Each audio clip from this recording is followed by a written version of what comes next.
Kung bibili ka ng dirt bike na Honda at worried ka kung abot mo ba ang seat height, 5'7 lang ang height mo tapos 2 inches lang yung ano mo, eto na ang video para sa'yo. I-adjust mo na lang kung mas maliit o mas mahaba ba sa'yo.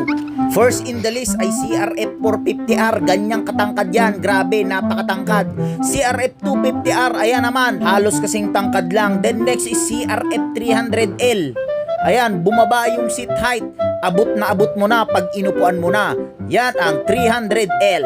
Next is CRF 150L. Kayang-kaya natin yan, mga kalisto. Flat-footed tayo dyan. Woo! Nakiliti pa ng konti. Next is CRF 150R.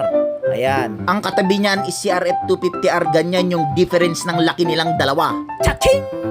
And then next, mas maliit na naman, CRF 125F. Abot na abot. And bonus is para sa mga 1 inch